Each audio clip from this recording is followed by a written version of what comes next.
slightly different class, even though this is a 2-hour class like we do every week. We're going to do it again tomorrow like we do every other week. We do have Maria here live. Thank you so much for joining us from Vienna. I'm so excited. This was just early enough that it's just not late enough there for you to be here. So I appreciate it. Although I think it's what time is it there? 7. Okay, not too bad. Good. Well, I've got coffee. It's okay if you've got wine. It will work out. All right. So this feels like, I mean, I'm super bummed not to be in person. And I was writing about this weekend and these 2 days this morning, like I do every pre-AYP. And it has kind of like that resonance for me of the in-person events, even though we're across space and time. So whatever you guys have done this last week to prepare, whatever way you've tuned into this, I've felt it. It feels just like a slightly different intentionality to be here today. So I appreciate all of you taking this not as a bonus add-on, but as a necessity and a non-negotiable, and to all be here. So I really appreciate that in stride. We're going to kick things off with a little container setting. I will go ahead and share my PDF here. I sent this to everybody in the community. Did anyone not get a chance to download what looks like this?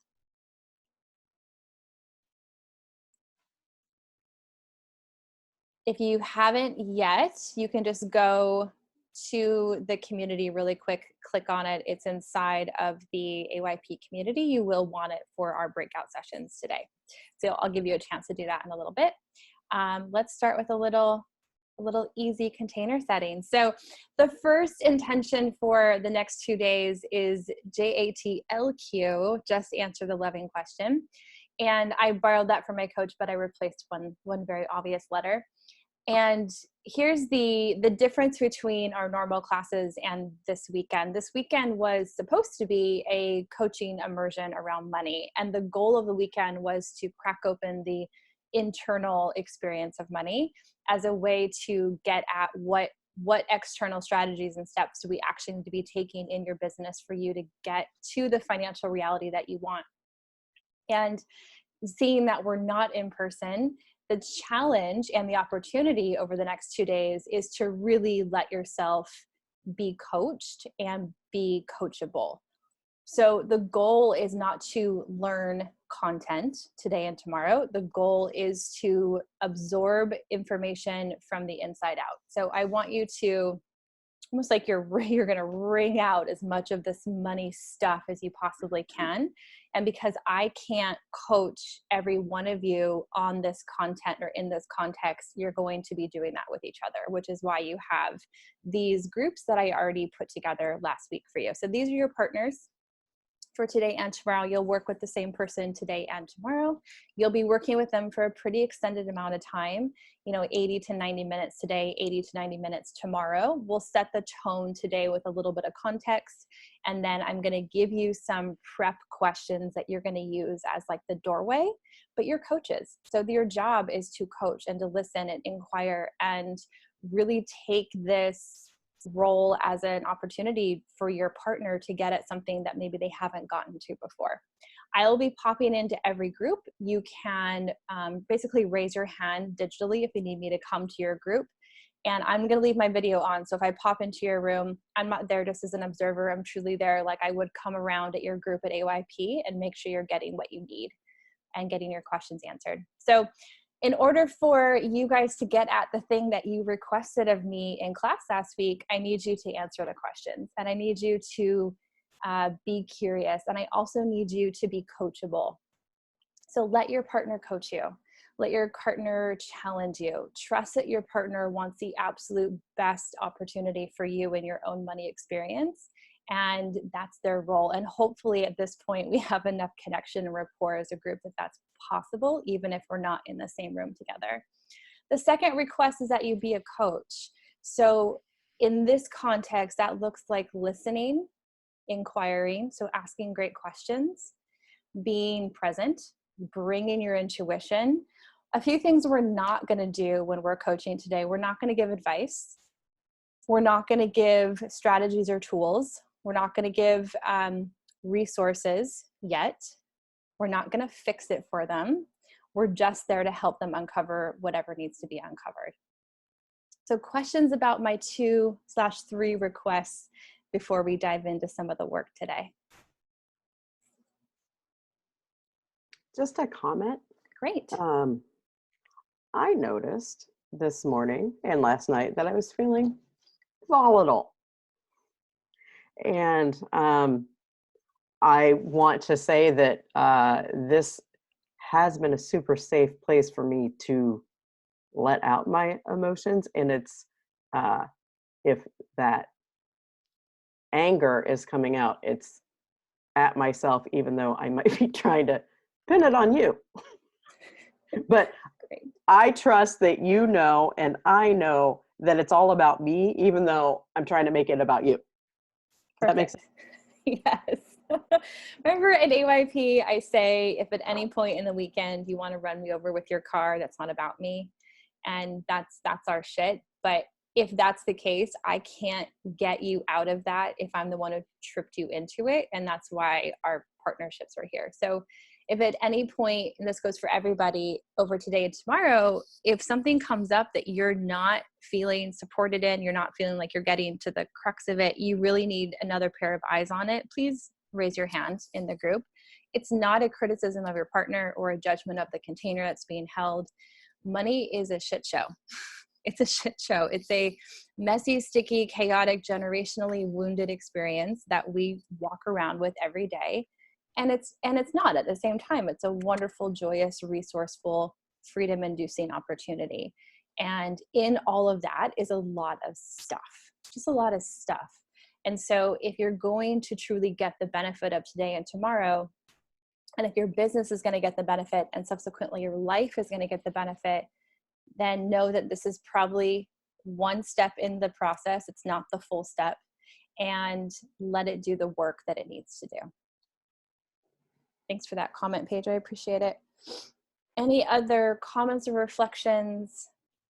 Can I just say that I can like feel the resources and advice and tools like bubbling up as a like safety mechanism. And so please, like countless times, remind me to return to coaching. That would be really supportive.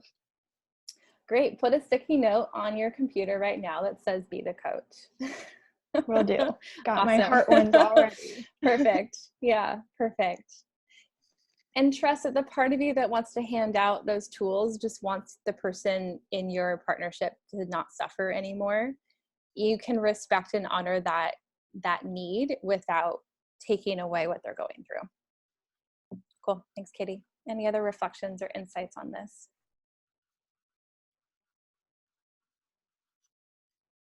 Okay. Is anything feel missing in my little miniature container setting in order for you to fully submerge yourself in this today?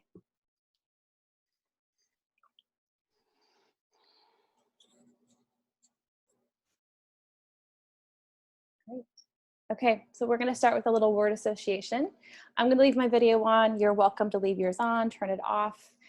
Regardless of what you do, I invite you to close your eyes and come out of the head, come into the body, where I think so much of our money conditioning and stories and experiences live. And if you want to rest your feet more intently on the floor, so feel what's beneath you.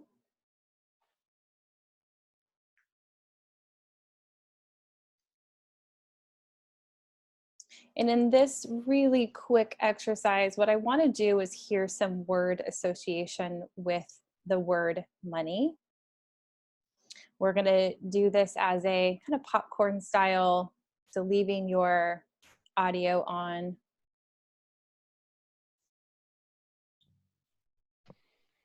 The goal is to not judge what comes up for yourself or for others. So your prompting is money is, or just money, period. And when you feel ready, I want you to voice in one word answers what you associate with money. Opportunity. Good feelings. Nervousness. Safety. Stress. Power. Choice. Joy. Freedom.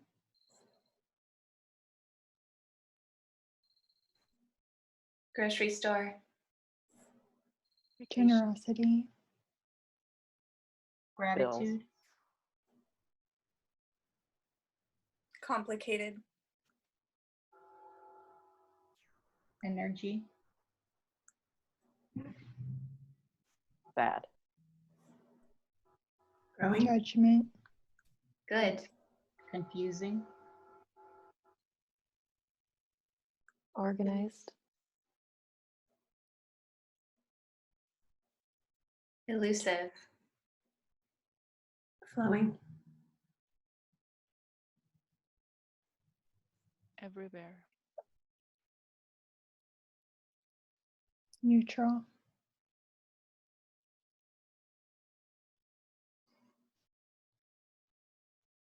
Boring.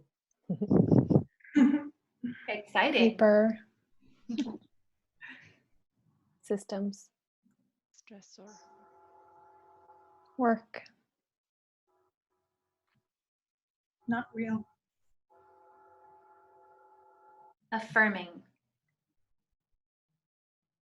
Creation. Sticky. Exchange. Potential. Let's do Security. more. Say that again, Kate. Security. Thank you. One more. Relief. Awesome. All right, letting that go.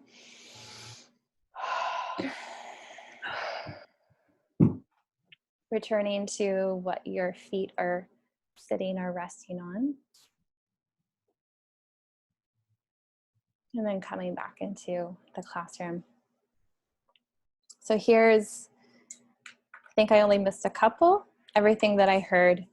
Opportunity, feelings, nervous, safety, stress, power, choice, joy, freedom, grocery store, generosity, gratitude, bills, complicated, energy, bad, growing, good, confusing, organized, elusive, flowing, everywhere, neutral, boring, excited, systems, work, not real, affirming, creation, sticky, strange, potential, security, relief.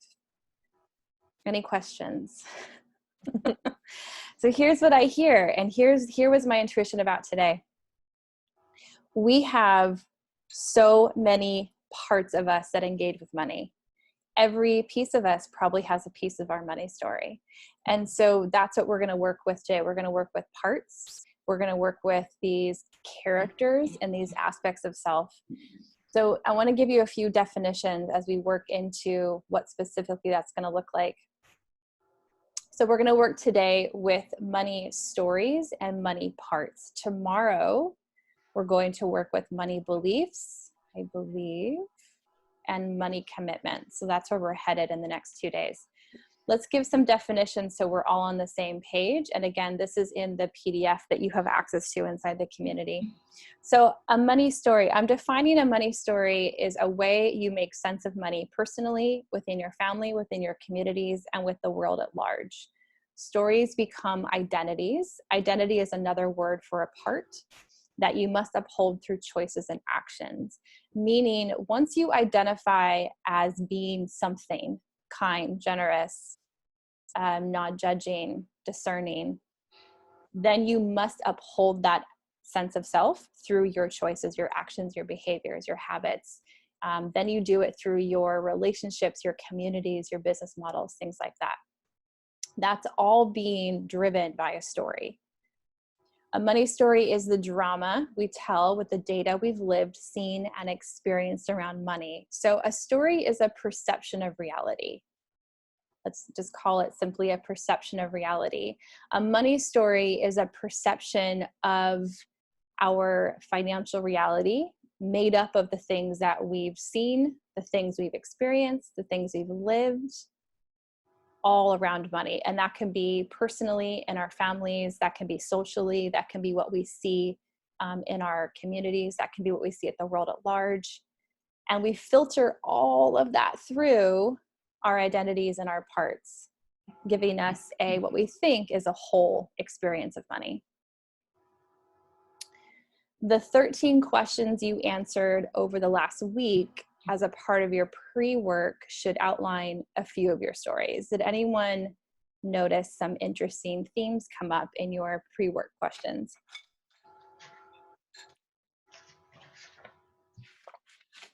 Anyone willing to share a couple of your experiences with that? I noticed that my mom and dad both thought they were the primary money managers. And so I learned from both of them in very different ways. And it was just really fascinating to kind of realize why there's so much duality in a lot of my money stories is because I have these two very primary leaders in my mind of like, oh yeah, you donate all your money to the homeless and buy all the wine you want and do all the things that make you happy, and then also don't do any of that stuff and just save it all and like travel and do other things. So that was illuminating. Great. 2 parts. Yeah. And look how they can both be true and yet have very conflicting needs, wants, and values, which can make us feel a little crazy at times. Awesome. Thanks, Katie. Anyone else want to share? Yeah, I will. I just a little bit. I guess I was surprised. I have a lot more negative stories around money than I thought I did. Mhm. Just in like, yes, I filled up my 3 pages of thoughts that printed out. Mhm. But yeah, I guess I have more to work on with the money stories than I thought I did. So Good. You're in the right class. yeah. Awesome. I'm sure each of you found things that are not surprising, maybe things that you're surprised how much they repeated. Anyone else want to share? I'll share that I really liked the prompt about pride, because I feel like so much of the money work I've done so far has focused on like my negative relationships to money, and it was kind of fun to be like, oh yeah, when does it make me feel proud, and what is that like to think about. I definitely, for this time around, I felt surprised, or just I was aware that I've changed a lot in my relationship to money in the last few years, and this is whatever. I've been doing AYP like a lot for what, like 4 years, 4 5 years. years. I can't remember how long it's been, but You're a pro. I'm a AYP pro now. And one of the things that came up that surprised me is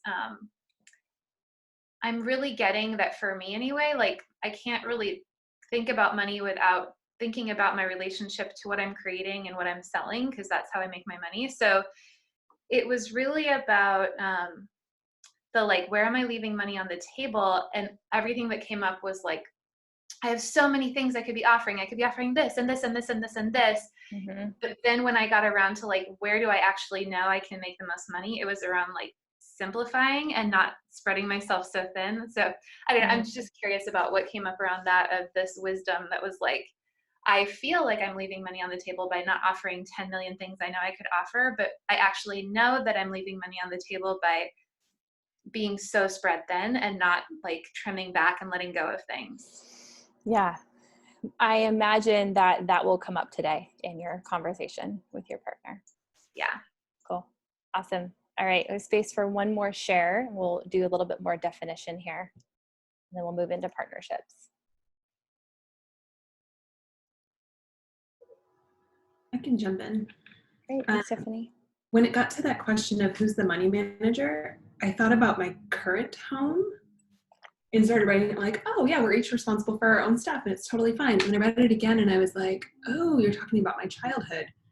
And I realized I don't know, because money was just there and it was just taken care of and we got to do whatever we wanted and they never talked about it. And so it's funny because I look at my business now and I'm like, yeah, I just do what I love and expect it to show up.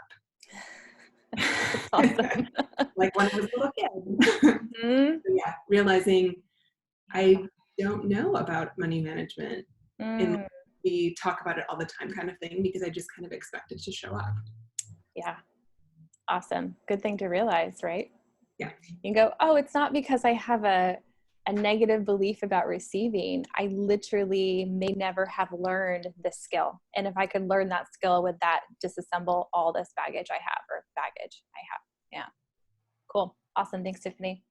Okay. So when you go into your partner work, just bring those 13 questions with you. You're not going to dive into them, but they are definitely, I hope they open the door as a starting point for the work you're going to do today. Let's quickly define what a money part is. So a money part, remember I said up here, identities are parts. We have many different, we are whole selves made up of different aspects of self. So you have a part for everything you engage with in your life. And a part is a piece of your personality or your identity that has needs, it has values, it has goals, it has fears, it has a whole emotional system as well.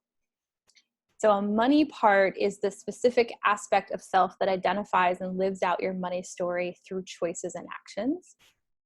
Not all of you struggles with money, just a part or a few parts. And I think that's something that Kate just touched on. There's not all of your money stuff is negative. There are probably really awesome, positive values in there. It's which part are you more beholden to? And in your beholdenness to that part, what is the aim of upholding that relationship with that part of yourself?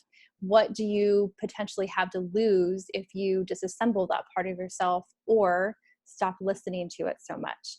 I know for me, I still have a fair amount of money junk in there for sure. I don't know that I ever won't. These are questions that I'm continually asking myself about the ethics of money and the morality of money and the privilege of money and the socioeconomics. Like, those are questions I have. And I don't put that part of myself in the driver's seat of my business anymore. I used to, and my business looked very different. So it's not about abolishing our parts. It's about having a more true understanding of what they do, why they're there, what they're serving, and what role we may have assigned them unnecessarily. Questions on stories and parts before I give you your assignment and set you guys free. Do we need this? We need this PDF available to us while we're coaching? Yeah. Okay. Yeah. So go to the community if you haven't already. I put a notice in there this morning with the PDF. Click on that, download it. I have it. Perfect. I just didn't know if I needed it. Yeah, have it open, because down here are some questions and I didn't want you to have to scramble and write these down. I just wanted you to have access to them. So here's what you're going to do. This is your container setting right here. Support your partner in answering the following questions and take notes on their behalf. I don't want you asking them the question and having them write stuff. This is for them to empty out. And as ahas and insights are created, I want you to listen and ask more questions. I want you to coach. You're going to coach. You have 40 minutes as coach, 40 minutes as client. It's not a ton, but it's a lot of time. So you as the coach, you're going to have to be a little challenging, a little boundaried. If the person starts to really go into long narrative and drawn out explanation, you have the loving permission to cut it off. We have a goal here, and the goal is to really get a better understanding of what we're working with. Here are your questions I want you to get through, and you're not limited to these, but these do go in a certain order, and I want you to ask them in this order. The first question is, what part of you is most responsible for money? And I want them to name it. And that part probably has a lot of information, right? Get curious about it. How old is that part? Where does it come from? What is its job? What is it really great at? What is it really shitty at? Question 2, who is it modeled after? What did it learn? What didn't it learn? So I'm asking, who in this person's life was this money part? Who is it modeling? You're looking for a person or an experience or a combination of experiences. Question 3, what part is this part? This gets confusing. I'll explain it a couple times. What part is this part, number 1, most in conflict with? Remember I said you have multiple parts. You have hundreds of aspects of self. So which part of you is your money part most in conflict with? Name the conflict. How does it show up? What actions, choices, emotions run counter to one another? Basically, imagine you have two parts, your money manager self and some other aspect of self that are most in conflict. I want to understand, what is this about? This conflict in between, what is it made up of? And the last question, what common ground is missing for both parts? What would bring them into more harmony or more synchronistic relationship? So I want you to get to these 5 questions. You're not limited to these. Again, be a coach, be curious, be challenging. Partners, be coachable. Questions on the questions before we get started. Do you think that all of your money parts are a part? Like, I'm kind of imagining this Frankenstein of like all the feelings and reactions and people who have influenced my money stories, and I'm trying to figure out like how to be more succinct or like reduce it down to Trust your one intuition person. and don't overthink it. And it might not be one person. That's why it can be confusing as heck. It might be, like you said, I have 2 people who thought they were both the leaders, and that has created a little bit of a paradox in the way that I address money. That paradoxical self is a whole aspect of yourself that is comprised of 2 people's modelings that did not do you well. Make sense? That's helpful, thanks. Okay, yeah. Any other questions? And again, you can raise your hand digitally and I can come around to your group.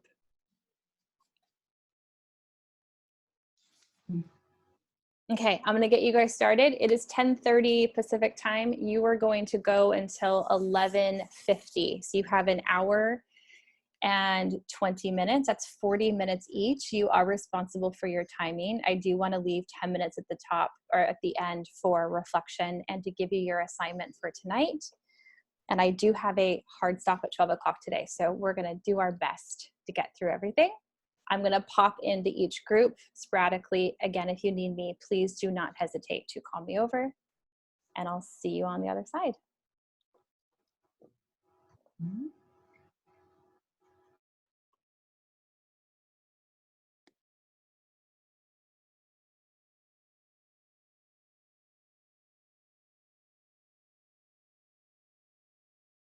We haven't talked, so super Let's see. curious. Can you hear me, Maria? I just lost you for a second. Yeah. Okay, cool. You're back. Yes, good. Great. Do you Uh, preference? Do you want to coach first, or do you want to be coached first? I don't have a preference. Okay. Do you? I don't have a preference either. Okay.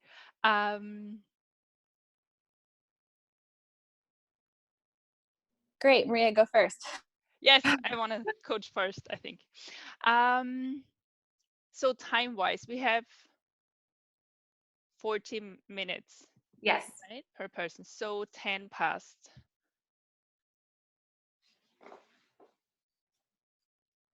Awesome. Great. Okay. I need a minute to be in my coach self. Great.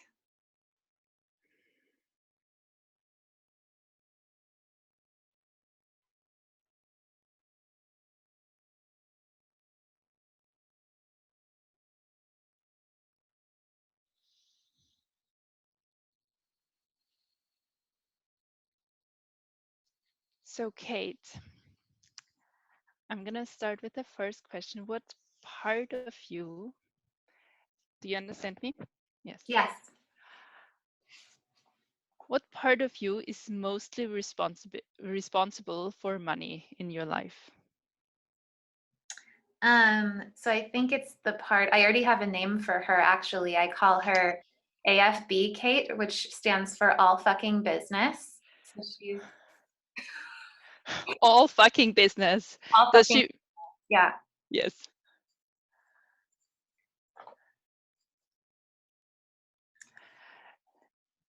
Tell me about her, AFB Kate. Well, she is like, she thinks that if I work all the time and never let my guard down and just like really vigilant about like being concerned about money and like trying to make it as much as I possibly can, and just spend like every second of my day and night just like thinking about how to make it and focused on working, that's the best strategy for making sure that I don't drop the ball and end up in trouble with money. Yeah, so she's, yeah, that's some stuff about her. She gets a little bit tense and like, wants to really thinks she can control and make everything happen if she just like grasps tightly. So she likes to control. Yes. She would like to have control.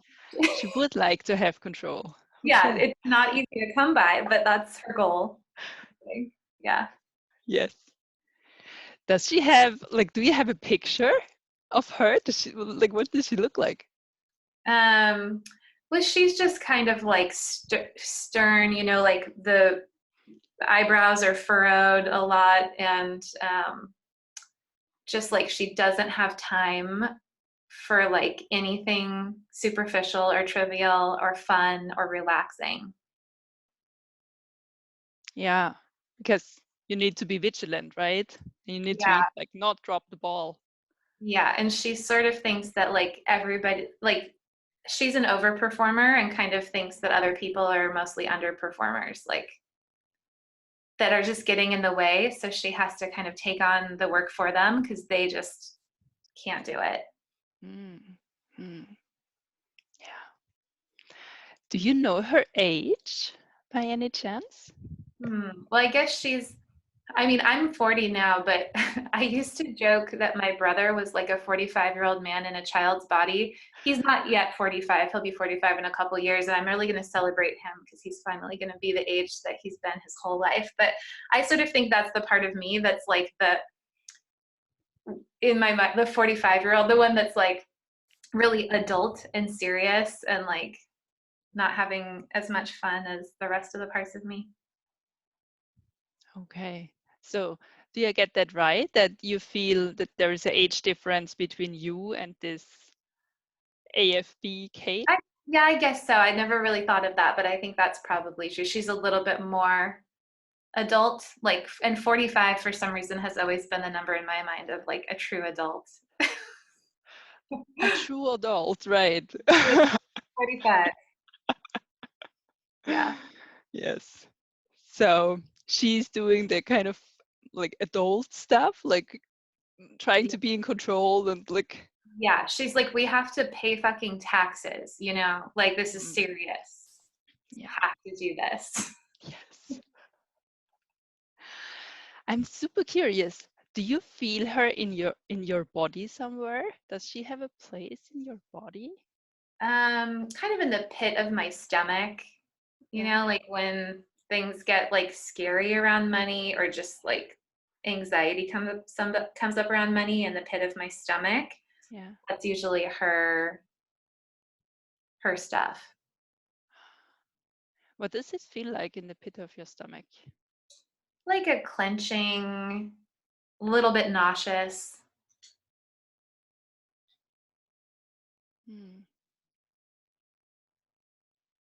And do you feel her all the time?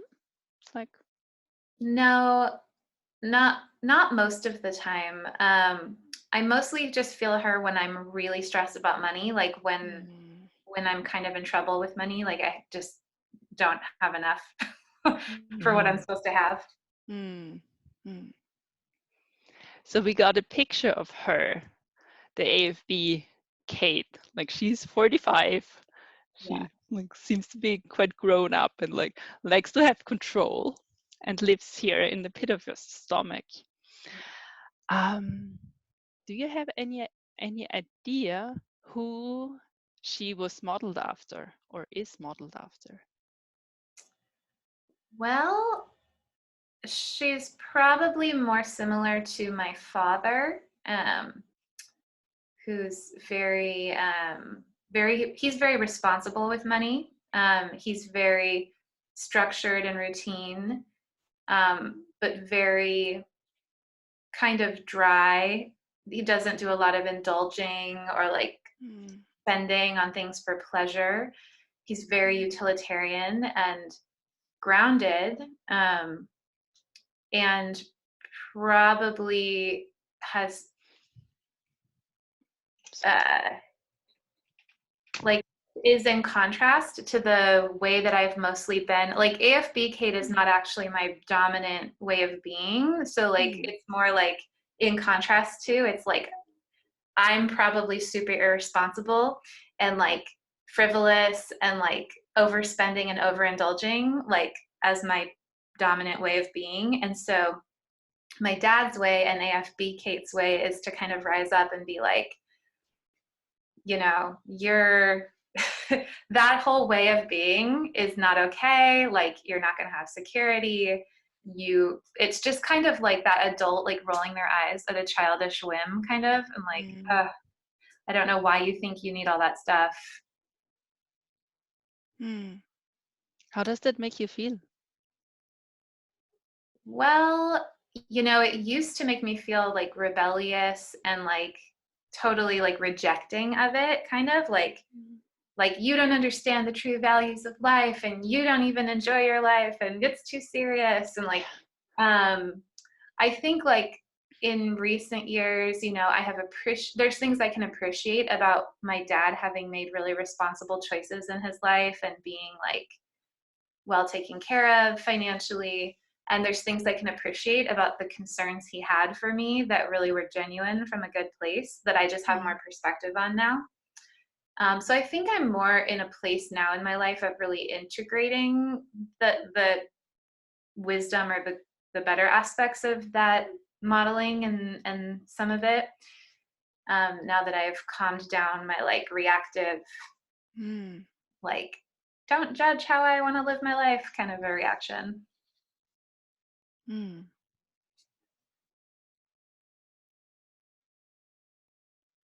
What else is coming up inside of you right now?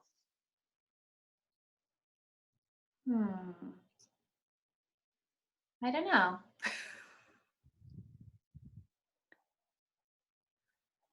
How do you feel in your body? I feel pretty good in my body.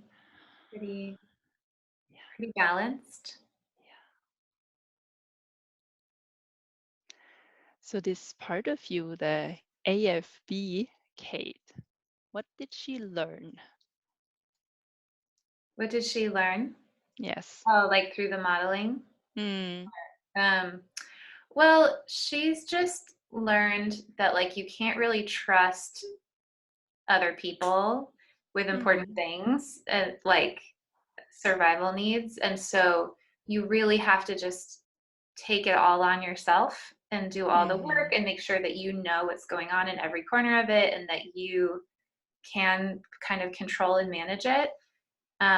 Because if you take your eyes off of it or if you like depend on somebody else to do it, it might not be there. So you have to kind of be completely responsible for everything. How does this show up in your life?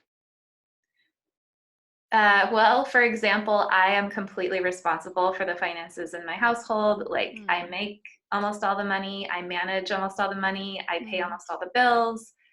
I'm just completely responsible for it. So in the money sector like this, I feel that this is like very present. It's like you have this control and taking care. Yeah. And it feels fine to me because it's what's, you know, it actually feels, I obviously created it that way. Like I didn't consciously, intentionally say like, when I first met my partner, I'm going to be completely in charge of this, but it just evolved that way.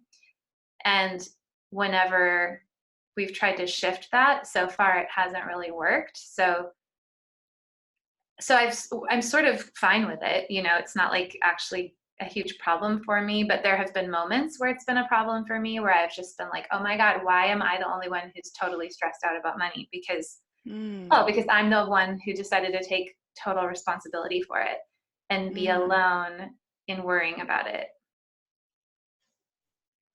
And what would happen if you wouldn't? Well, I have been trying to I've been trying to like change that dynamic, and things are starting to shift a little bit. But really what it is that like when I have enough money, it's not a problem at all, because I'm like, oh, this is just fine for me. I get to be totally in charge of it, and I never have to consult with anybody about how I spend my money, and I like it that way because I'm totally in charge. So But like there is a gap, right? It's like when you're there, when you have a lot of money, then you're totally fine with it. yeah, And right in the moment. in this moment, is that what you're saying? Yes. I mean, in this moment, I feel okay. But I don't know. Also, like my partner is sort of on a path now to like get a higher paying job. And so like because he's on the path, I feel like we're moving in the right direction. And even though, I don't know, and I'm still in charge of all the management, and at least I'm in a flow with it. Like it's just, I have systems that I know how to engage with. So I feel okay with the way things are.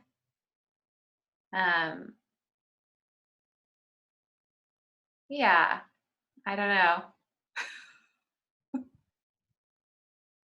Is that true? I mean, for now, yeah. It's like, I don't think it's like sustainable forever. Like, I think there's, that's why I feel like the part of the reason I feel okay is because I feel like we're on a path to change.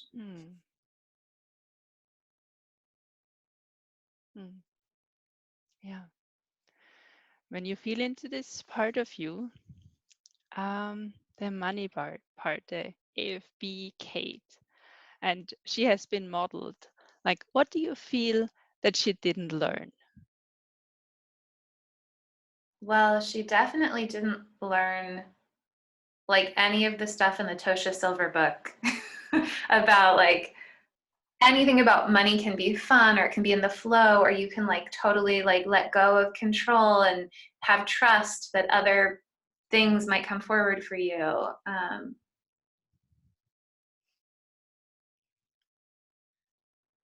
Yeah, or that it can be easy, or that it can be painless.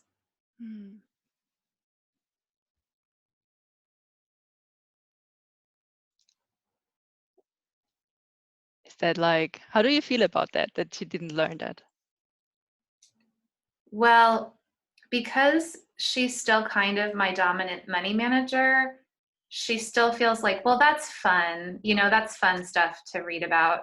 It feels good. But she still doesn't totally believe it. So there's not even a feeling there of like, you never taught me this. Because it's kind of like, well, yeah, because, it's not really real. It's just a nice idea. So like, nothing to teach there. Like, that's kind of still the reaction that comes up because, Yes, because like the grown-up thing is that you do it this way. Yeah, it's like, oh, okay, I never taught you about unicorns. Sorry about that. Sure, here's a book about unicorns. They're really cool.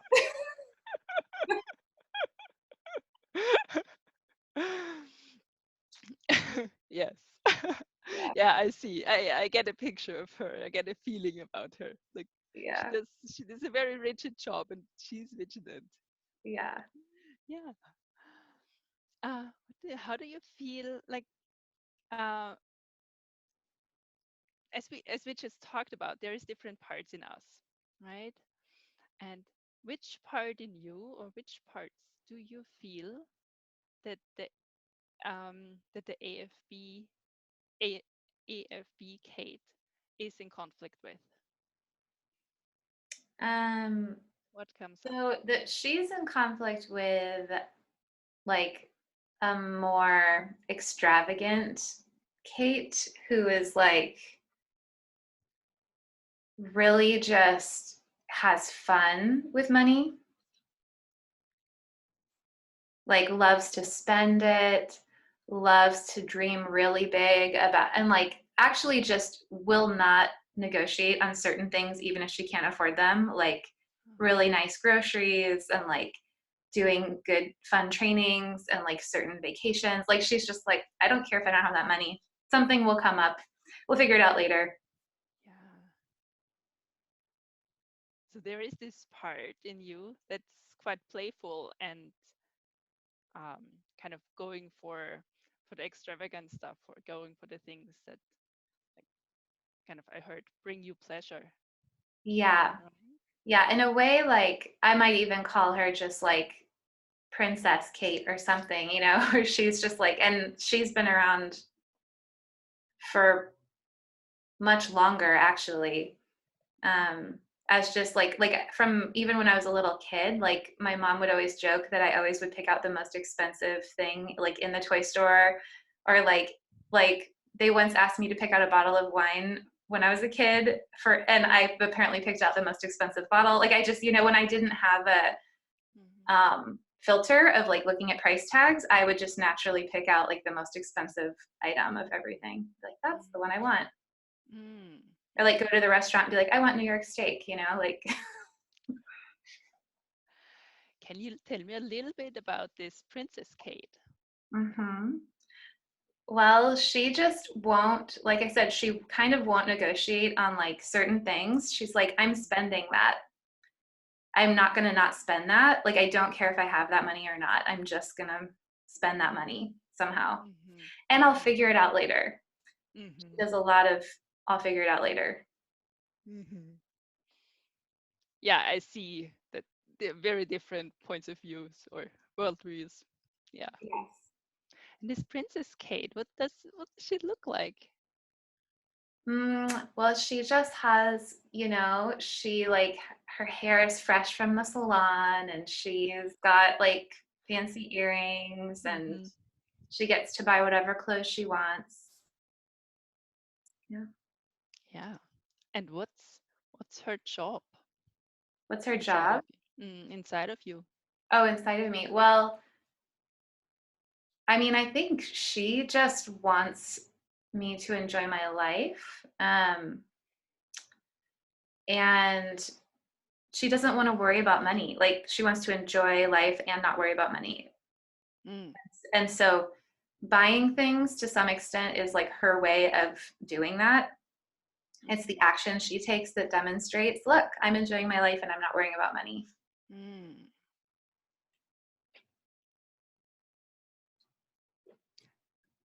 Sorry, I have to look up the one question now. Church and that for funds and that. So Great. Okay, so if we think about this part that's your head, it feels more logical. What do you think, you kind of stated it earlier, but what do you think is most in conflict with this part? in conflict with my head, Mm-hmm. my heart. Yeah.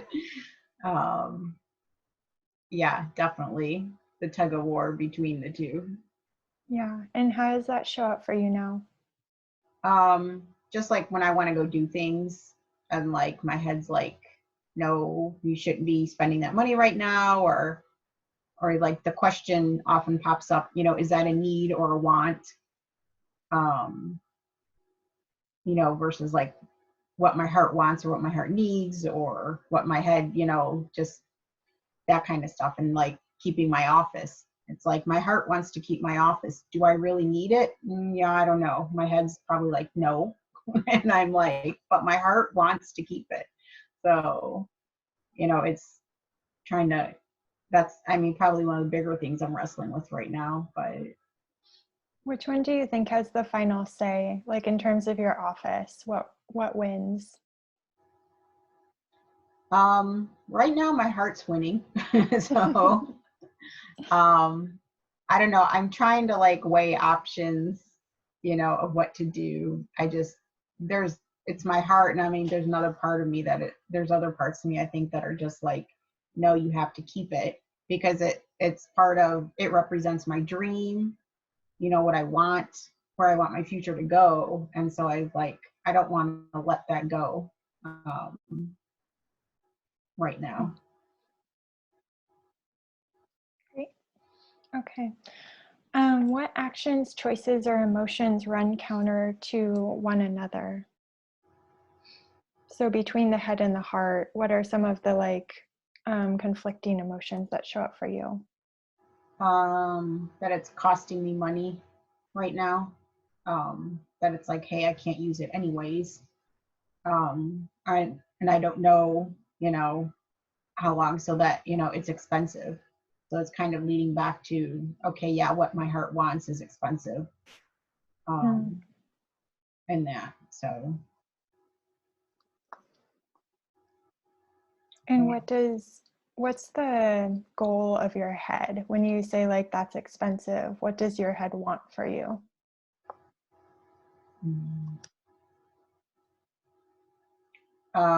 My head wants to know how I'm going to pay for it.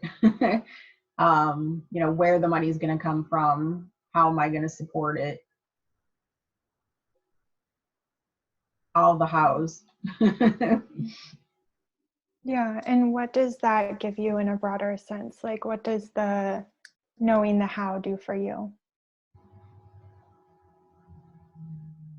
I think it helps me think through some of it, and it might give me some ideas to help on how to pay for it. I feel like part of it is trying to reconcile with my head of like, okay, yes, part of it, yes, it is bringing useful information to me, and not always a distraction, but then there's parts that feel like it's just bringing useless information to me, and stressing me out, giving me too much to think about. Yeah. Great. What shows up in conflict from the heart side? Like if the head were just in charge, how would the heart kind of come back to balance that out?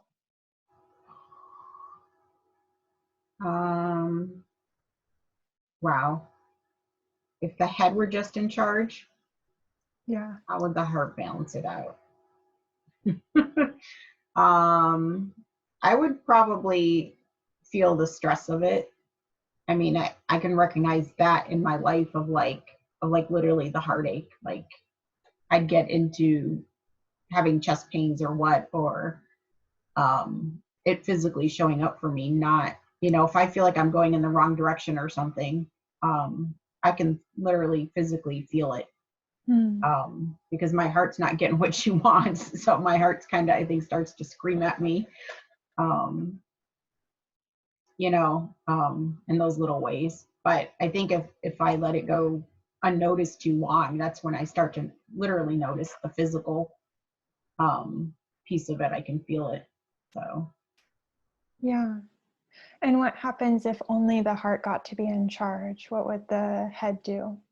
No, the head doesn't shut up. It doesn't stop nagging. So yeah, I think it's like I'm trying now to like figure out a way to keep them both happy. And I'm like, okay, heart, what do you need in this? And asking my head, what do I need in this? So trying to Great. balance them. Yeah. Yeah, that leads well into the next question, which is what common ground is missing for both parts? Like, where is that kind of beautiful middle space between the two? I don't know. That's where I'm still trying to find, I think. It's like with my office, I'm like, okay, well, if I'm gonna stay, I'm gonna like ask if maybe I can get my rent lowered, since I haven't technically been able to use it for like 6 weeks. So it's kind of like, okay, don't let go of it for my heart, but then make the head happy and say, okay, can we make it less expensive to use for now? Yeah. But it's harder. I mean, that for me is like an easier example. It's tougher when I, am thinking about some other things. But so just trying to find a way to make them both happy.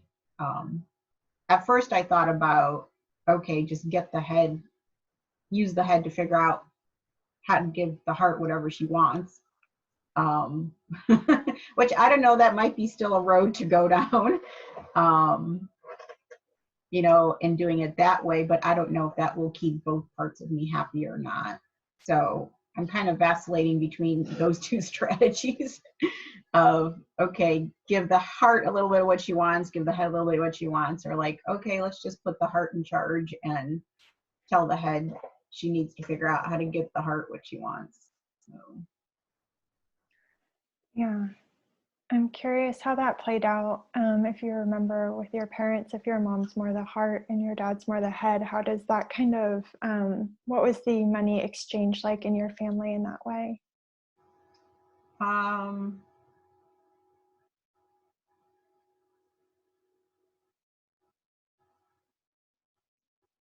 don't know, it's like, I was thinking like my mom always managed to find some way to like sneak in little things for the kids. You know, like buy chocolates for us or candy or something. That I don't know if my dad knew about or not. I don't know. You know, he'd probably be like, what do you need this for? You know, kind of thing versus, you know, she liked to make us smile and, you know, keep us happy in that. So she would, you know, it's like, we always knew she had chocolate or candy or something hidden around the house. But, so yeah, so I don't know if it's, yeah, does my heart need to find a way to sneak things in? I don't know. Yeah. Do you think it's possible for both the head and the heart to be present at the same time when you're making financial decisions, or does it feel like one has to be in charge or the other? No, I don't think so. I think it used to be a big part of my life used to be more the head was all in charge, financially and otherwise. But I think more recently, I'm trying to do both. I know part of it is too, it's like following the heart and okay, believing the money's going to work out kind of thing too. It's like just, okay, if my heart wants this and if it's supposed to work out, the money's going to show up, you know, kind of thing. And just tell the head not to worry about it. So Kathy, it feels like the head and the heart are two sides of the same coin. We've been talking about this for a few months as well. And I get curious about, well, if they're really the same thing but on two opposite ends of the spectrum, no matter where you are, if you're in the head, the heart's is losing. If you're in the heart, the head's losing, and either is going to come to the table for negotiation. Meaning toggling between the two isn't the solution. I get curious, what money part or what part of self is missing entirely from this conversation that these two are trying to battle it out and neither one of them has the whole answer.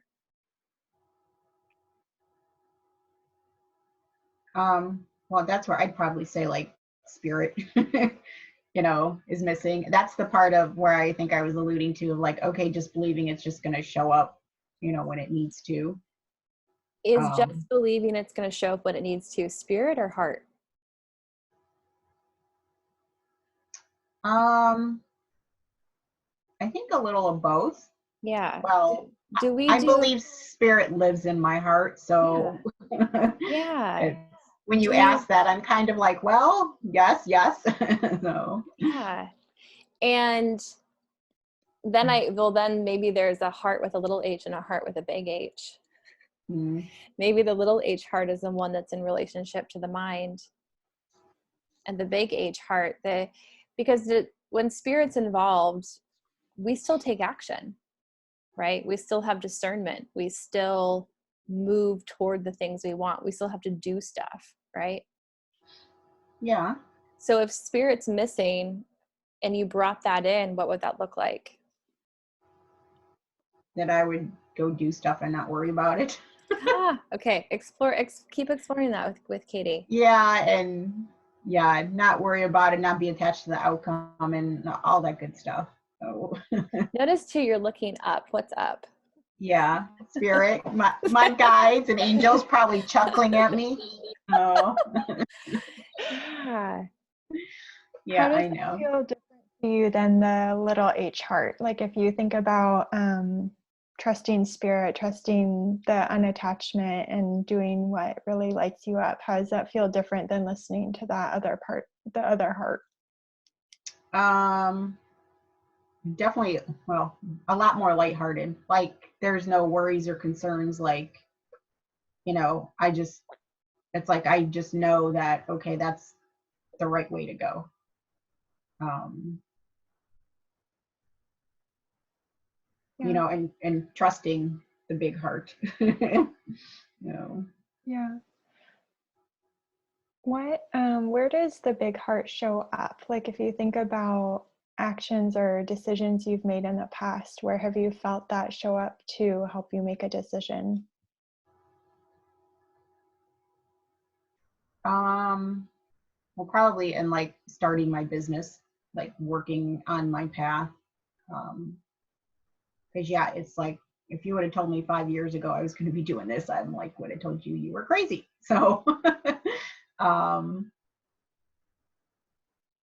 yeah, I guess just I feel like following spirit and following the big H is made my life a lot better. I feel like in some aspects it's better because I have more awareness of it, and what life is really about. But it has made some other aspects tougher. So What changes for you when you go between listening to that heart and head and then shift to the heart up here? What does that feel like internally for you? it's just a place of peace and joy and I guess carefree. Like no worries, like it's all good. Yeah. And what is that part modeled after, do you think? um I don't know. When do you remember it showing up in your life or forming a connection with it? Well, I think as a child it was always there. I didn't recognize it. And that because I was always I can remember I don't remember what I would say to people, but I remember people saying things to me of like, oh, you're an old soul, or like, how did you say that, or know to say that. And then the funny thing is like going to I went to Byzantine Catholic elementary school. And so we had to do church every Friday and confession and all that stuff. And even at a young age, I'm like, I used to argue with the priests and the nuns, and be like, why do I have to go to confession? I was like, I didn't do anything bad this week. And they're like, you have to go. And I would argue with them. And so it's like, I never felt like that part of like my spirit, like that was, too restricting or something. But, and then it was like and this is where part of like my dad thing starts to come in, like when I was graduating 8th grade of going to high school, all my other siblings went to public high school. And he wanted me to go to Catholic high school. And I was like, no. And it was like, well, why did you want me to go? And he wanted me to be a nun. So it's like he wanted me to go do, and I was just like, no. It's like A, I didn't want to be a nun, and I think B, I didn't want to be singled out from like the kids, like the other kids. Like I felt like there was a part that like my older siblings in that didn't like me a whole lot, or as much, as like each other, and just on how the layout of the kids is like, I was like I was not really close with my sisters, and then I was the youngest, and it's like, whether or not my mom spoiled me or not, I don't know, but they always called me like a spoiled brat and all that kind of stuff, and I was the youngest, but it's like I never really felt like part of the family in that. So, and then with my dad wanting to send me to Catholic school and be nun, I was like, no, no, no. So I think that was a part of like a lot of my spirit, like spirit driving me when I was younger, but not like really realizing it. So, but, and then it's like, you know, you get into your 20s and 30s, and I was just like, you know, into the total normal world of this is how you should live life versus, you know, I knew at like 30 that I was like, I didn't want to do accounting the rest of my life. And I've been kind of exploring stuff ever since then. But really, like 5-6 years ago, when I was at a point in my life trying to figure out what the hell to do, was really kind of like my wake up call where I really started exploring things and started to get more into spirituality and stuff. And started, I guess, trusting that part of me more. So. Nice. We're reaching the end of our time, but I'd love to know what was one thing that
An ability to work together to find the right solution. Like, is there a way to playfully make money? Is there a way to creatively pay off our debts? Like having both people bring, or both sides bring their strengths to the table.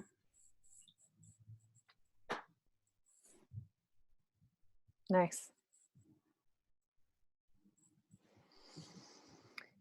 There's a little question that Andrea said to me, privately. Have you switched? No, this is just that last beautiful thing. Playfully make money and creatively pay off debt. Yeah. Cool. All right. Ready to switch? Sure.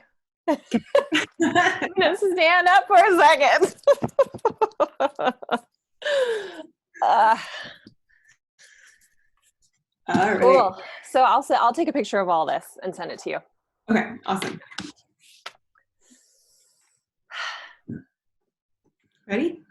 Yeah, I'm gonna close that so now I don't have that open. All right.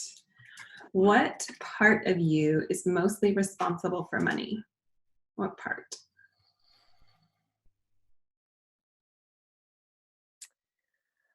It's the part of me that likes spreadsheets.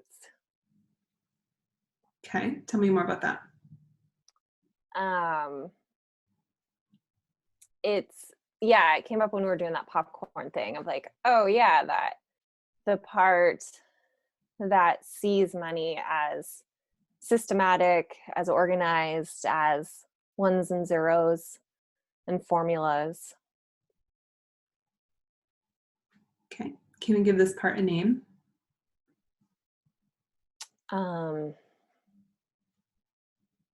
Spreadsheet Megan works.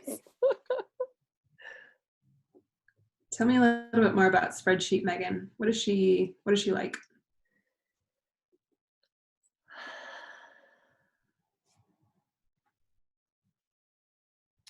Yeah, I see it as this like archetypal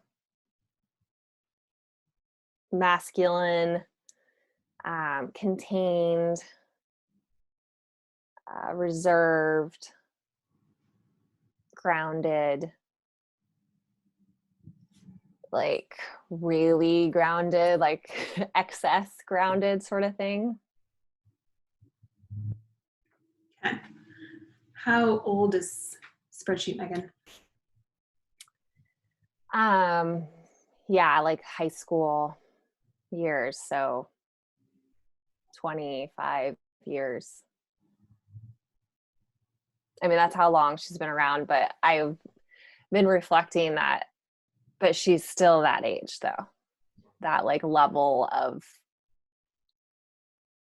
brain form is still like high school, not really knowing yet. Okay. So Spreadsheet Megan is high school age. Yeah. Mm-hmm. Who was Yeah, she and like before? an emotional thing. Okay. Emotionally, she was high school Yeah. age. Mm-hmm.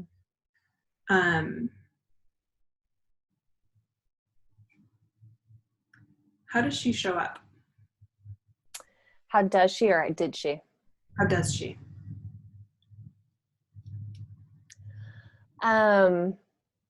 It shows up in such a way that if I do it right, it will work.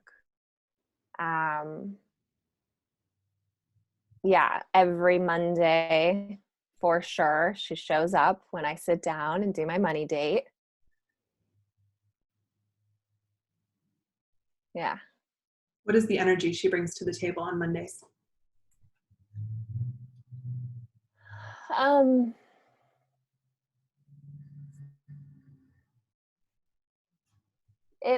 There's a level of comfort in it, in the routine.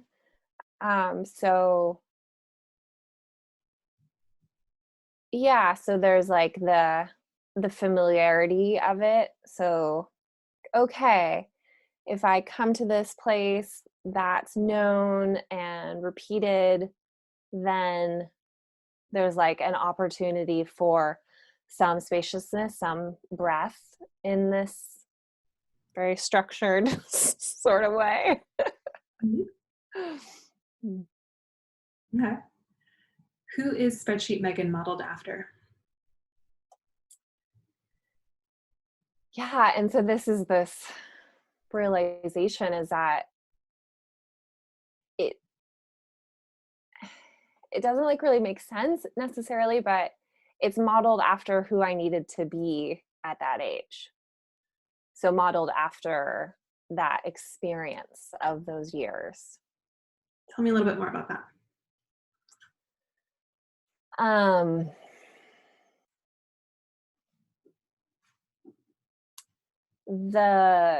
The sense of safety that I created within my life during those years.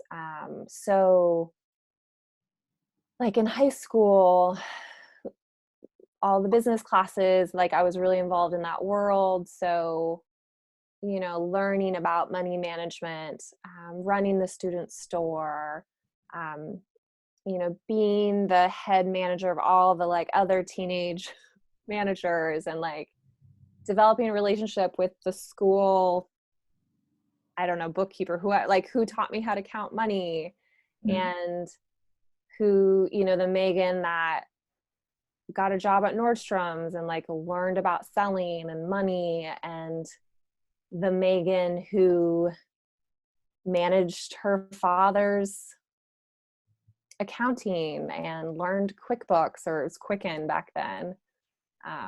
So that sort of like, if I learn this in my world, then I'm creating some sort of stability. Oh, this makes me sweat.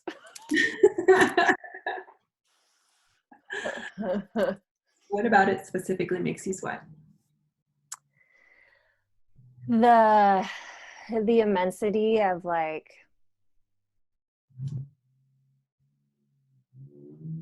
where I hadn't really even thought about this. I had always just been like, I mean, I've thought about it, of just like, oh yeah, that's something that I did. And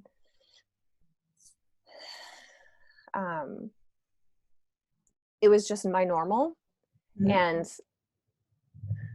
learning that that's not everyone's normal. So that kind of like, oh, interesting. Yeah, so that little bit of like,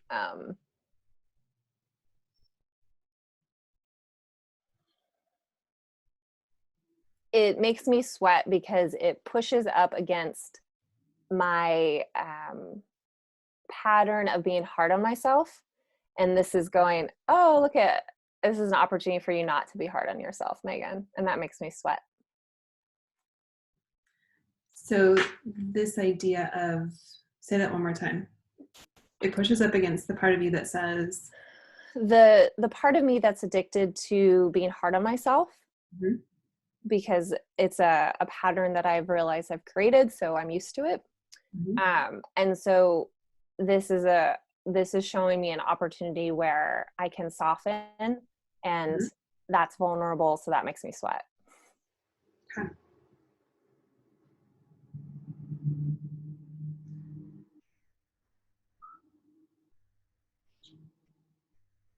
This might sound a little off topic, but what is the sweating actually doing for you?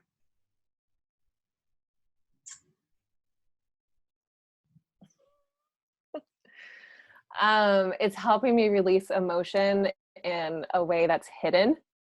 Okay. God, Tiffany. Yeah, off topic. Like, we're gonna have off topic questions, you and I. Okay. Thank you. Thank you. So circling back to spreadsheet, Megan, and this idea of who you needed to be in high school and the safety that was created around that.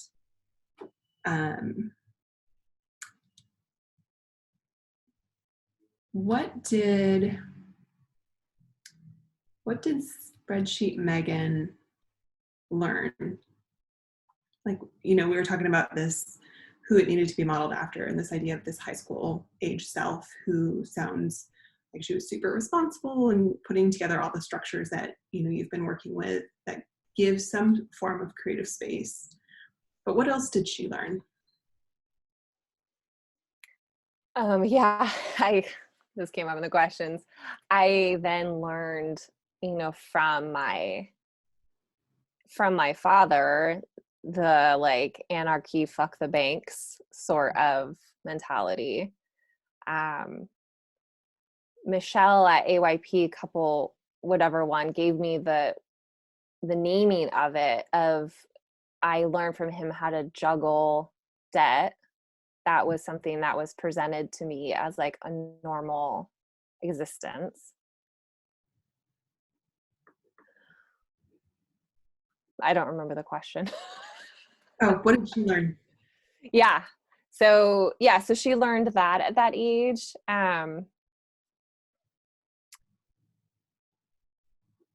And then, that primary money manager question was really confusing to me because I had so many parental figures in high school and those ages. So I was just like, oh God.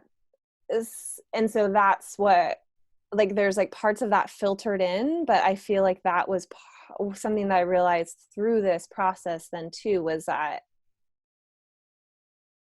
it's like this feeling of like, well, I didn't have like a primary learner. So at that young age, I was picking and choosing what I thought was the right thing.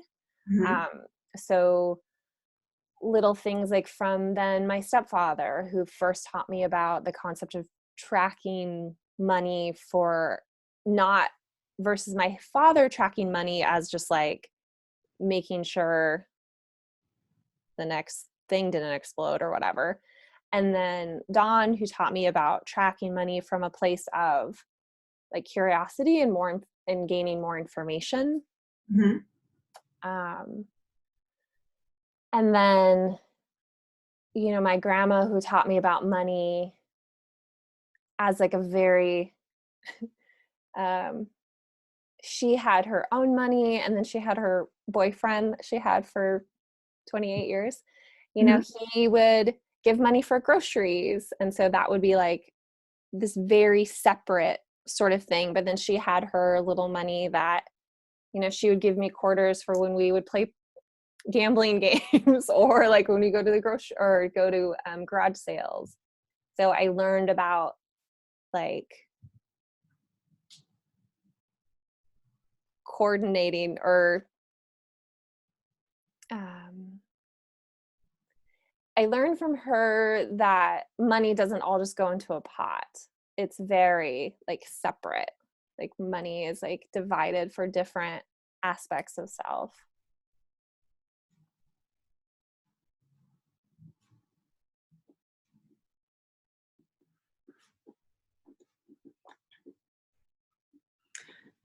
So you talked a little bit about your dad and your stepdad and your grandma. Were there any other money manager influencers who helped to create the spreadsheet Megan in high school? Yeah, and then my mom, you know, I have no concept of how she made it work for all those years. And so in those like high school years is then where she like it wasn't even like I remember being so confused by it where she was like, I want to give you an allowance so you can buy what you want. You know, I was really into clothes obviously then. And so I was just like, I remember just being so confused by that of wait, you just want to give me a set amount of money every month to so I could buy things when I'm with my friends. Like I just was like so confused by it. And so I don't know necessarily what that taught me, but that's just like a very clear experience about money with my mom during those years. Excuse me. Can you, I'm curious about the confusion aspect. Like what did that feel like in your body? Like if you were to close your eyes and kind of step back into that high school Megan, what was that? What was the confusion? How did that feel?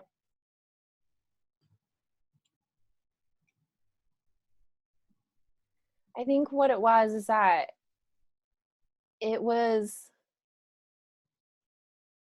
I knew that my situation, my home life was not like the majority of the kids that I was in school with. And then even beyond school, just like the different groups of friends that I had outside of school, like that was their normal. Like they all would just get like money every month and just like whatever. And so knowing that like that wasn't our situation at home, and so that like confusion of like, well, I know I'm not like them, so why are you like supporting that or something? And so yeah, I think it was just kind of like a questioning, I think, of like, should you be doing that?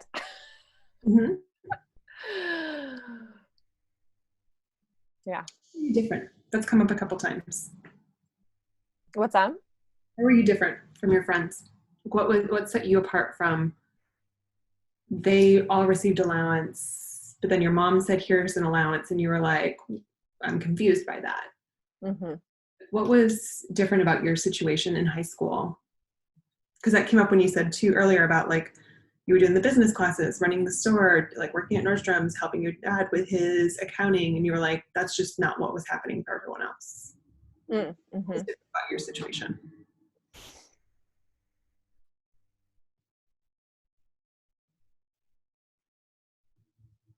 Yeah, I mean, I think the years where my mom was gifting me money every month was, you know, after her and Don got married. And, you know, so looking back, I'm like, you know, if she wasn't doing it to like take away from, like, she wasn't doing it like a detriment to herself. Mhm. Which is, yeah. And so your question was, what was your question about what was different about my situation? Oh, well, yeah. I mean, I lived in Northeast Portland, and I was commuting across town to a affluent high school in Portland. And then my youth group that I found that I was a part of was in like Oswego, and these kids were like, just their relationship with money was way different than mine. Yeah, and you know, I knew I got a scholarship for our retreat weekend, and the zoo that I was a part of, like I was part of the very small group that got scholarships. And you know, I just was very aware of all of that. Yeah. I'm going to circle back to some of the questions. So this idea of spreadsheet Megan, I think is that Andrea? Yay. Very lost. Mm. What I mean, flip-flops between lost and confused, like what's the right thing to do. Incredibly frustrated that why isn't the money coming, because she feels like she's done the things. And then super volatile and resistant to actually tracking the money. Okay. Because isn't it really a spiritual, it's really a spiritual challenge that she's having. And can you really solve a spiritual challenge by like keeping up with QuickBooks? So is Tiffany kind of feeling a little bit of struggle around like, well, the money's always just been there, and I do the things I'm supposed to do, and but yet I've done, someone else other than Tiffany has gone on this journey. Who is that person who's going on this journey?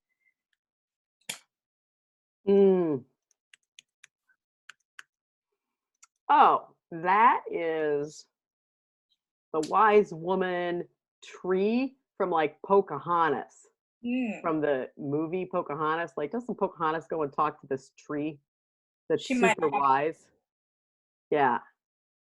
So that's the person who's on the journey. Okay. So Tiffany seems to be in conflict with the wise woman. The wise woman tree. Is that true? Does that feel true? Not true? She in conflict.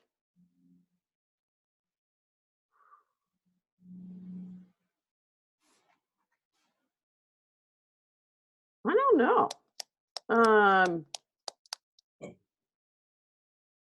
Yeah.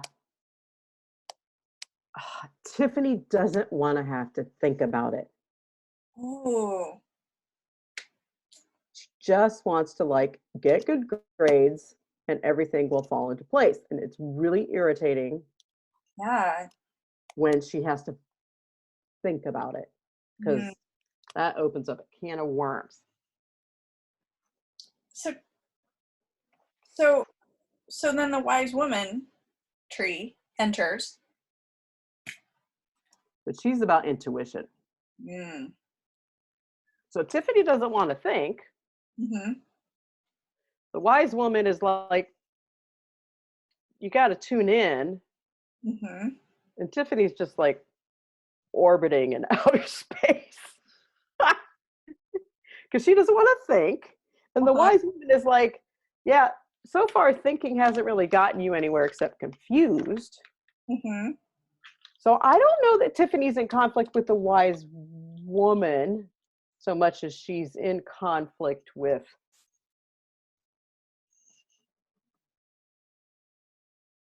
authority. I don't know if that's true. So when Tiffany looks at the wise woman, how does she feel?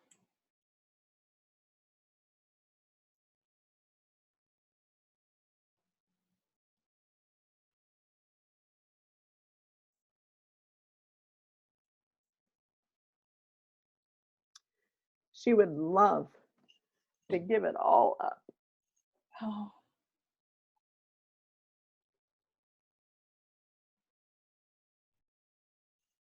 Because she doesn't want to think, but she does think all the time, and it hasn't gotten her anywhere. So it seems like if I watch you, there's a lot of spiraling in Tiffany. Oh yeah. Spiraler. Yeah, there's a lot of spiral. So when she looks at the wise woman and wise woman tree and she wants to give it up, what does she want to give up? All the spiraling. And does she want to give it to the wise woman? She just doesn't want to spiral anymore. She just wants to know what to do. What's the formula? What are the steps she has? Tiffany is very black and white. Just wants to follow the steps. So then we have this wise woman tree, and how?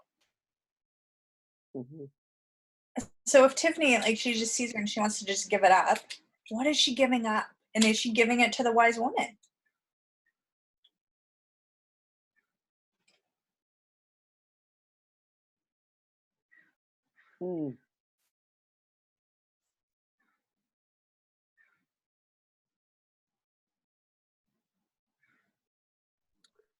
She's giving up the burden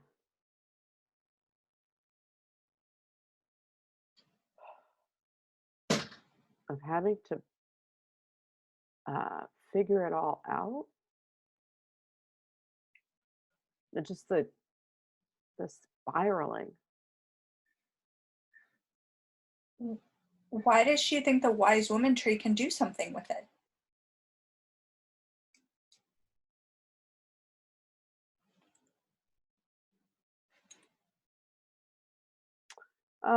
She's letting it go. It's not that she thinks the wise woman is going to do something with it. It's more that she's just setting it at the roots of the tree. So tell me a little more about this wise woman tree. How has it shown up in your world? How is she played in this game?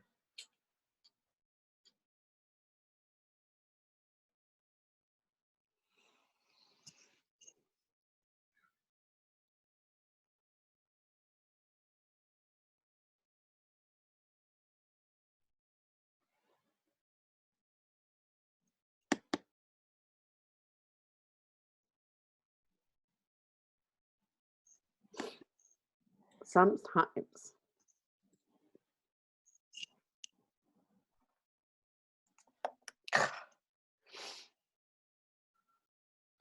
I don't know. Sometimes it seems like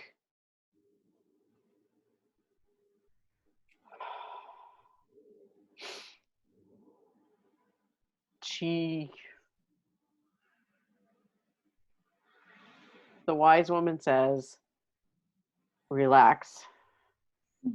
Everything is going to work out. And sometimes Tiffany can believe that and relax.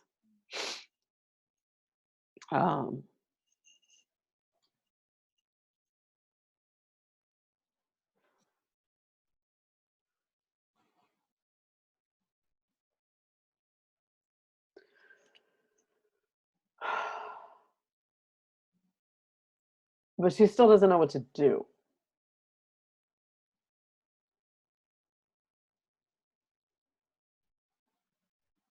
And and it obviously isn't working out,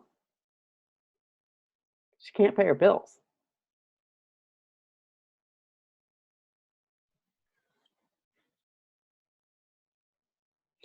So I don't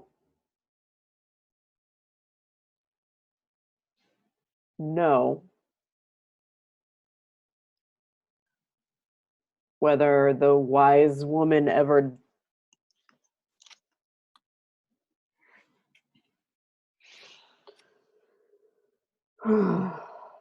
does get tapped into,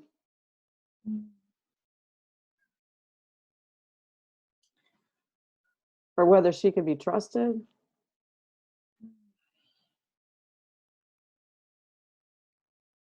I don't know.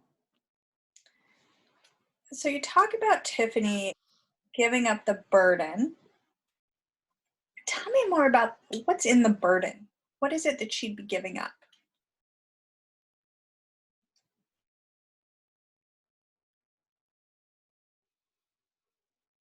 Expectations about how things are supposed to go.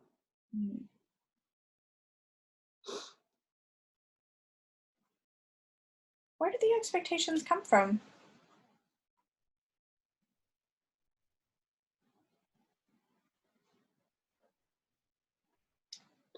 Well, you know, it's the things she's learned over time from other people.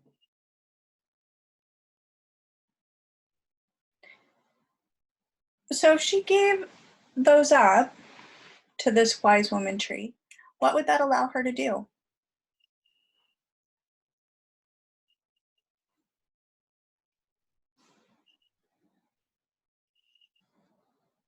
Tune in, breathe,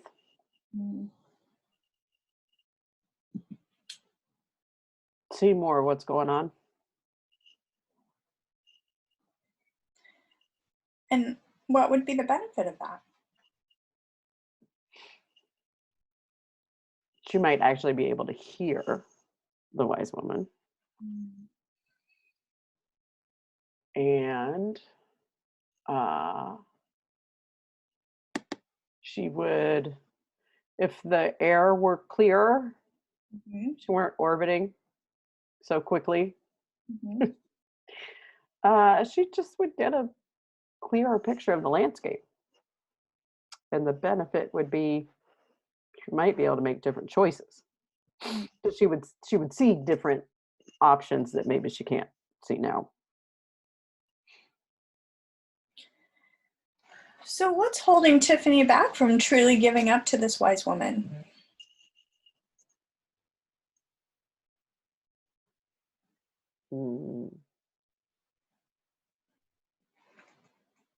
Fear that it won't work.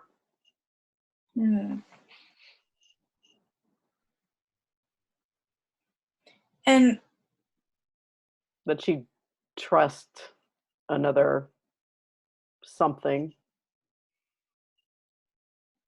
and it wouldn't work. oh, so so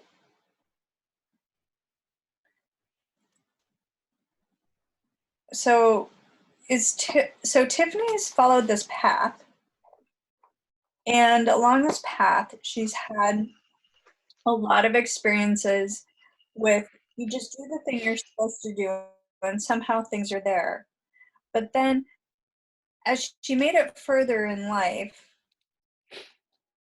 she found out that, wait a minute, that's not always true. But she doesn't know how to make them happen. So then, does she not know how to make it happen, or does she not trust that it can happen? Oh, she doesn't trust that it can happen. Oh. She So- doesn't fully let go and trust. Okay, so what would it take for Tiffany to like, what is that kind of common ground that she would need with the wise woman to be able to move forward? And she knows the wise woman's there. She wants to put this burden at the roots. So what would it take for them to be able to move together in conjunction?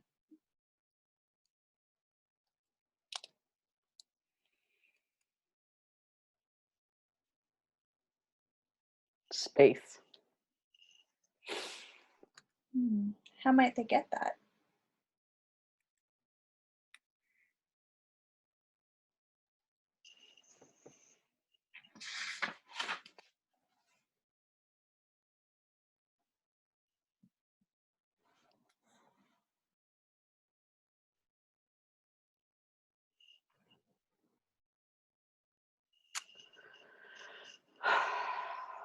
Um,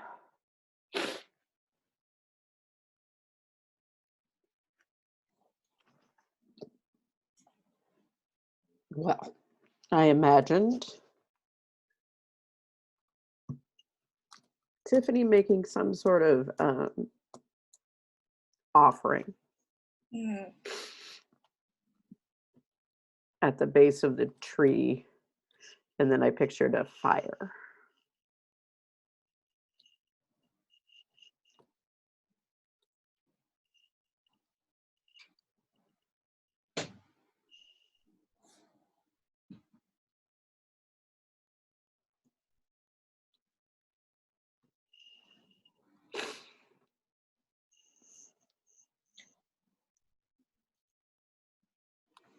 It did not have anything to do with collecting data or a spreadsheet.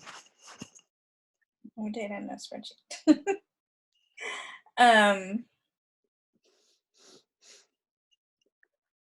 so if that happened, what would that space look like?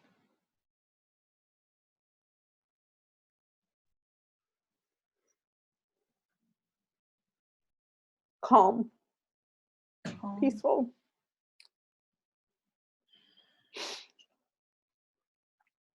Earthy.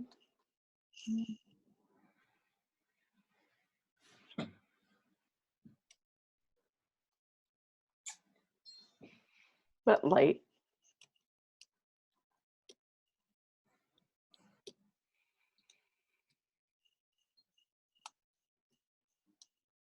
What do you think that wise woman tree might do with Tiffany's offering? Burn it And why would she burn it? so it wouldn't exist anymore. Okay, so tell me, you told me Tiffany would be making an offering. Tell me more about what that offering is. What is in there? And why is she offering it to the wise woman tree?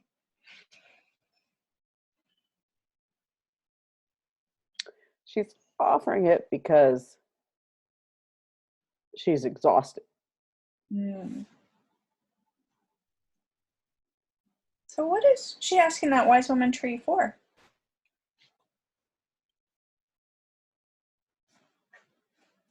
Wisdom and guidance. Hmm.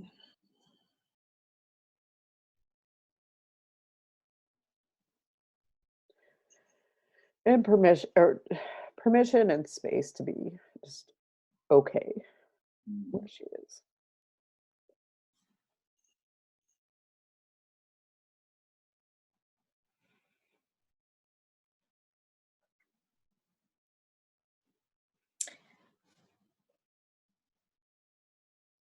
And then what might the relationship between these two moving forward look like?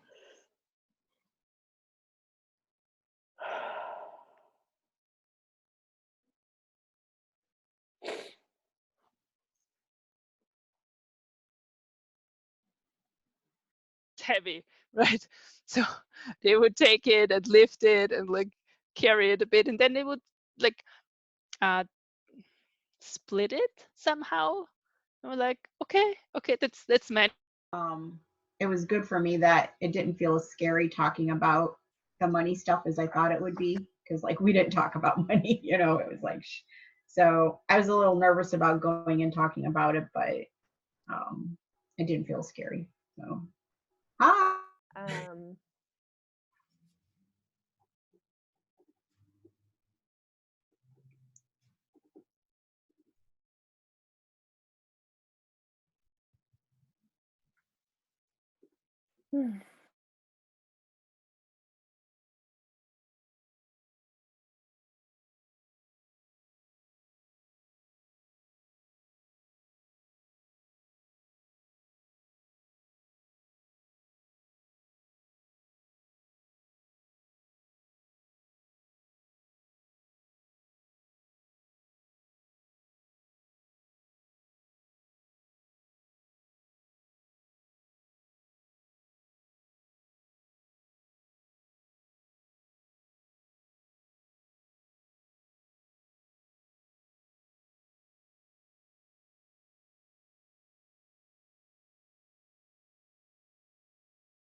Welcome back.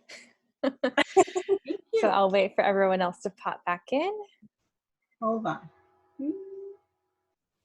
and then we'll do a little closing. How's everyone doing?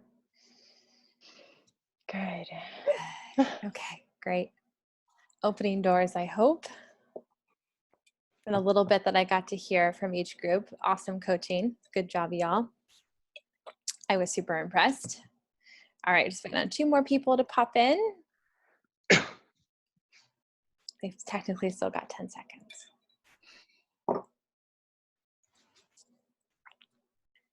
I love parts work. Me too. It's quickly becoming some of my favorite work. All right, looks like everyone is back. Perfect. So I've got the closing notes up here. Let's go over these together, and then I'll give you a couple assignments for this evening. So what I want you to do, if you have the space now, if you don't, then when you have it this afternoon, I want you to go to the AYP group, click on the weekly check-in, and I want you to share your primary takeaway, insight, or aha from today's work. You can share that in as little or as much detail as you want, but I would love, because we're not going to get extensive space in this moment to do that, but I want to know and be tuned into where you guys are at with it. You can also share what feels like it got some completion, what feels like it got poked a little bit, what feels like it got just opened up more, that there's still work to be done. And I appreciate that there's always going to be work to be done on this topic. So that's your first assignment. Your second assignment is to do some journaling questions that I have outlined here, but I want to go over some definitions with you, and then we will wrap up for today. These are in your PDF, so you're going to write from these, but I want to give you some clarity about what an agreement is and what an expectation is. So the 4 questions, very simple. What are my current agreements with money? What are my current expectations with money? What are my desired agreements with money? What are my desired expectations with money? Those are your questions. What is an agreement? What is an expectation? An agreement is an explicit, so it's a outside of you agreement you have with money. So your agreements are things like how you manage your money, how you spend your money, how you save or invest your money. They may also be agreements you have with other people. Things like, in my household, if one of us spends more than $100 on something that we haven't discussed up front. It needs to be talked about first. That's an agreement that we have. That is a verbal agreement. So think about, what are the verbal agreements I have in my relationships with money, as well as are there any written agreements? Like, how many contracts are you in right now? How many agreements do you have to pay rent or to pay a mortgage or to pay bills? I want to know every agreement you currently have with money. Any questions on what an agreement is? Okay. An expectation is an implicit, so it's an internal view or standard you have of money that you think should happen, whether it does happen or not. One of my expectations is that I will get paid on the 10th of every month. Whether that happens or not always up to me. That's my expectation. I also expect that money comes to me easily. Not always a fair expectation. That's my expectation. I also expect that I need to give money to stay in good grace with money. That's an expectation I have of myself. Expectations are also things we have of others. So what do I expect others to do with money, whether I tell them or not? How do I expect others to act with money, whether I tell them or not? So these are internalized standards or rules you have for yourself and the world around you that aren't necessarily or always expressed, but you have them.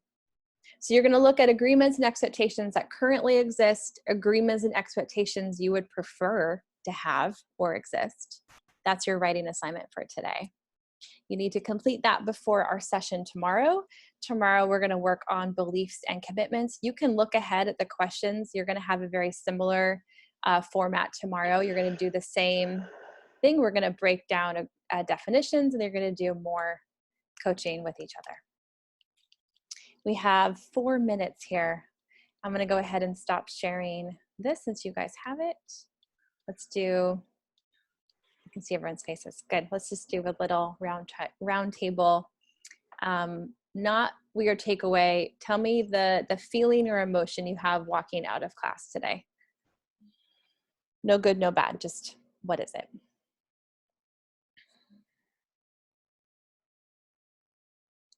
Spacious. Spacious. Great. Thanks, Kitty. Excitement. Cool. Oh, I like it. Thanks, Maria. Curious. Curious. Cool. Tired. Tired. Great. Clarity. Perfect.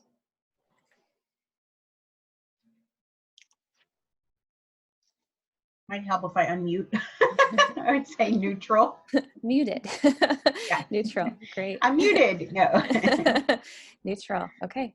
2 more. Yeah, I'm hungry. Hungry. Great. And Paige, did you go? Curious. Curious. Cool. All right. So pop into the community, leave your reflections there. I can then respond and be in communication with you guys between today and tomorrow. Do your writing assignment. I recommend some space around it. So you might have to come back to it once or twice, but make sure it's done before tomorrow. And I will see you back here tomorrow at 10 a.m. Pacific time. Question, Awesome. did you say Yes. put those check-in questions in our weekly check-in? Yeah. Okay, cool. Thank you. Yeah, that's just easiest for us to find it. Okay, awesome. Take care. See you tomorrow. Bye. Bye.